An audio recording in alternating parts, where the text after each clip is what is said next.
ये प्रसंग फेसबुक के एक पोस्ट से ली गई है। बहुत दिनों से स्कूटी का उपयोग नहीं होने से विचार आया OLX पे बेच दे। कीमत 30,000 डाल दी। बहुत ऑफर आए 15 से 28,000 तक। एक का 29 का प्रस्ताव आया, उसे भी वेटिंग में रखा। कल सुबह कॉल आया, उसने कहा, साहब नमस्कार, आपकी गाड़ी का ऐड देखा, पसंद भी आई है, परंतु 30 जमाने का बहुत प्रयत्न किया, 24 ही इकट्ठा कर पाया हूं। बेटा इंजीनियरिंग के अंतिम वर्ष में है। बहुत मेहनत किया है उसने, कभी पैदल, कभी साइकिल, कभी बस, कभी किसी के साथ। सोचा अंतिम वर्ष तो वह अपनी गाड़ी से ही जाए। आप कृपया स्कूटी मुझे ही दीजिएगा। नई गाड़ी मेरी हैसियत से बहुत ज्यादा है, थोड़ा समय दीजिए। मैं पैसों का इंतजाम करता हूं।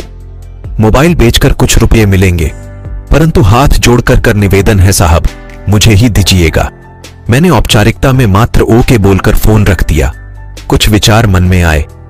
वापस कॉल बैक किया और कहा कि आप अपना मोबाइल मत बेचिए, कल सुबह केवल 24,000 लेकर आइए।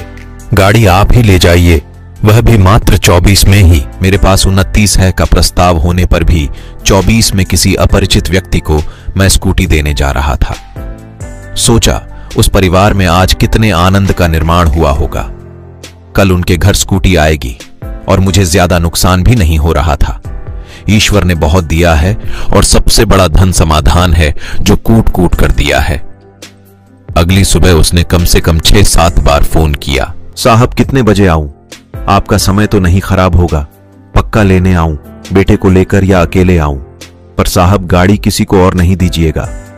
वह 2,000, 500, 200, 100, 50 के नोटों का संग्रह लेकर आया, मगर साथ में बेटा नहीं एक लड़की थी। नोट देखकर ऐसा लगा पता नहीं कहां कहां से निकालकर या मांगकर या इकट्ठा कर या पैसे लाया है। वह लड़की एकदम आतुरता और कृतज्ञता से स्कूटी को देख रही थी।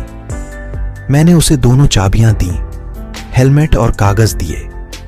लड़की गाड़ी पर विनम्रतापूर्वक हाथ फेर रही थी, फिर स्कूटी पर बैठ गई। उसकी खुशी देखते ही बनती थी। उसने पैसे गिनने कहा।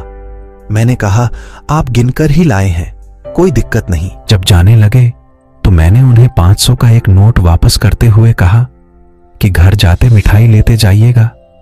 सोच यह थी कि कहीं तेल के पैसे हैं या नहीं, और यदि है तो मिठाई और तेल दोनों इसमें आ जाएंगे। आंखों में कृतज्ञता के आंसू लिए उसने मुझसे अनुमति मांगी।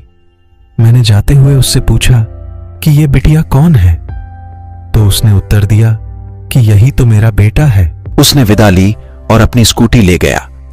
जाते समय बहुत ही आतुरता और विनम्रता से झुककर अभिवादन किया, बार बार आभार व्यक्त किया। दोस्तों, जीवन में कुछ व्यवहार करते समय नफा नुकसान नहीं देखना चाहिए। अपने माध्यम से किसी को क्या सच में कुछ आनंद प्राप्त हुआ, यह देखना भी होता है। धन्यवाद।